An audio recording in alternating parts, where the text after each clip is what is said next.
And moving over to the roof gable ends, or the wall gable ends as it were, we can assemble these just basically on the shapes. You can't really go wrong with this. The part numbers aren't even on the panels. You basically just set out so that you've got two symmetrical gable ends here, and you marry up the flared edges, and they're held together initially just by throwing a screw through here, the bolt and nut type, and that holds on a long bracket. Again, you don't really need the part numbers for this. It's all self-explanatory when you see this stuff in the bag. So one screw through there on either side, and then to hold the whole panel unit together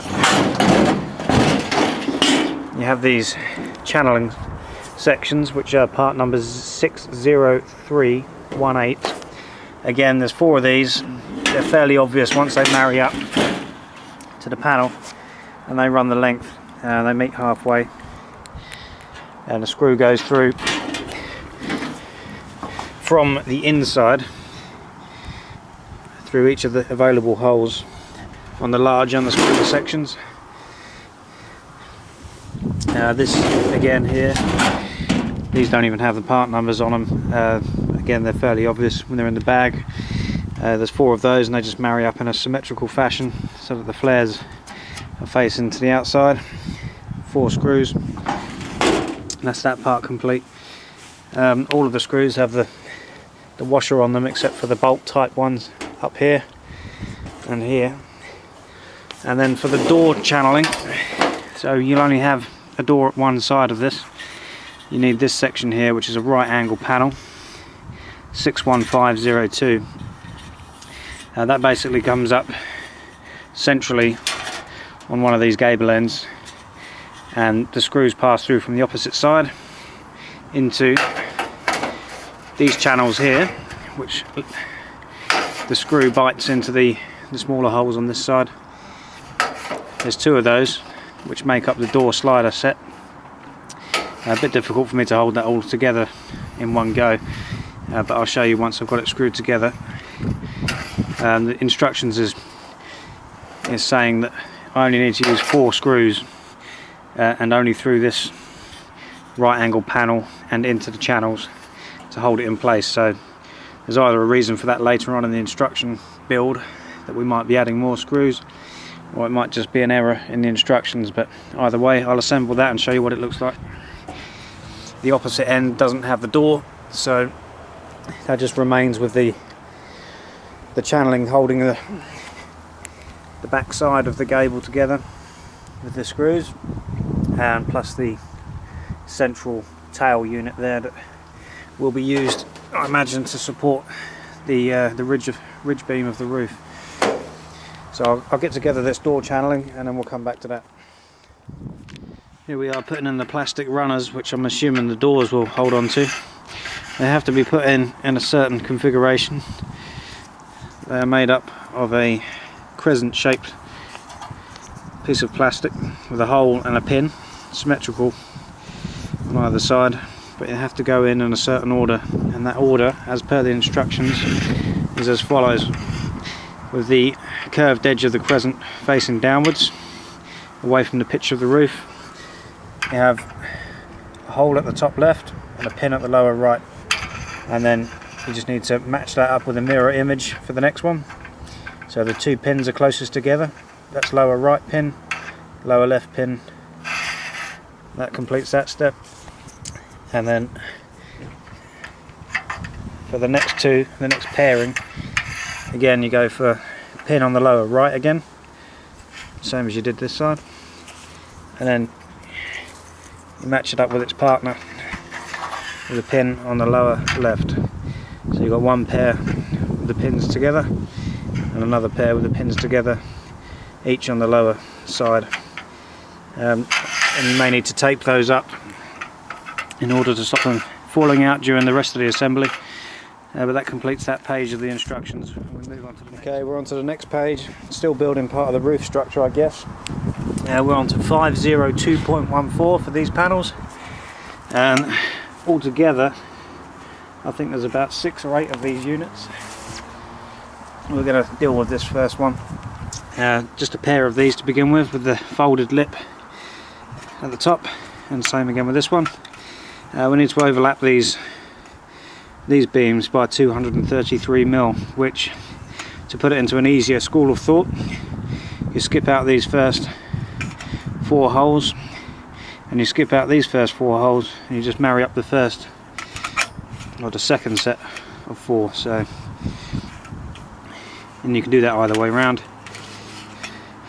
You will notice that some of these holes are cut slightly roughly, or the machine work hasn't quite worked in the factory properly, but that's basically why. Still on these 502.14 beams, these form the support beams, the ridge beam for the roof structure.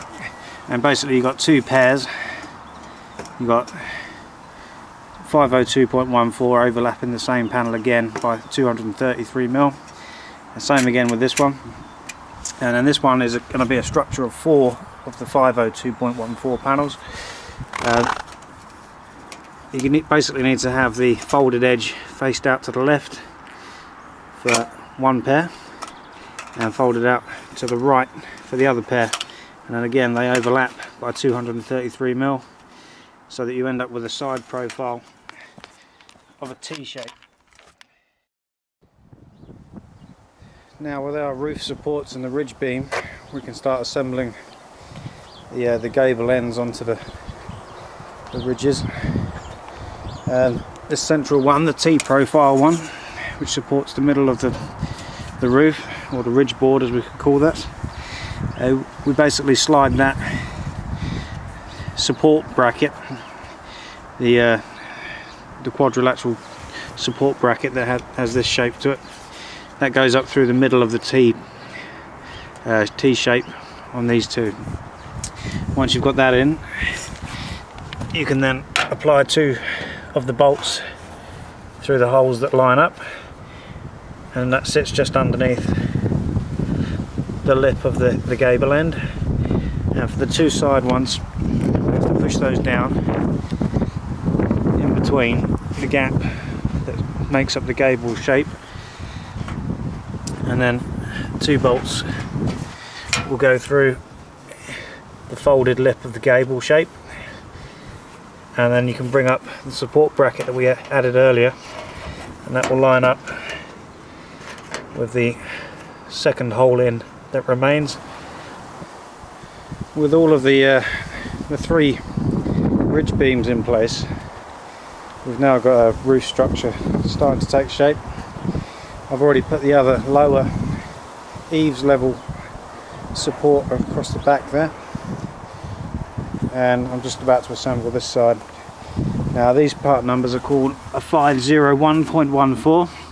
They should overlap by 234mm in the centre, but to make it easy again, if you just stick to a rule of thumb that 4 screw holes overlapping will give you the correct length.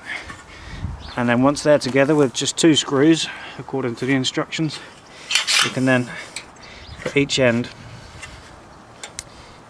this inner lip here slides in underneath the barge board edge, and then 2 screws in each end, and that will bring you up to a complete, at least a skeleton roof structure.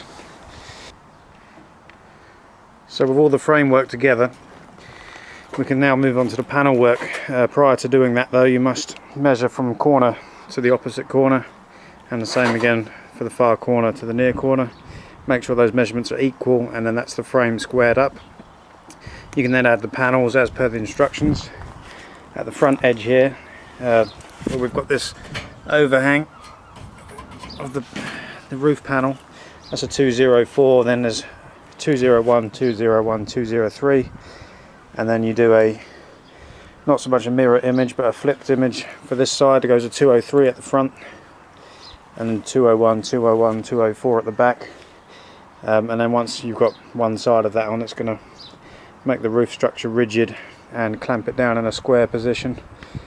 Adding on to that, you've got the eaves level panels to go down. That's a 504.1, and a 504.2. They're simple enough to add.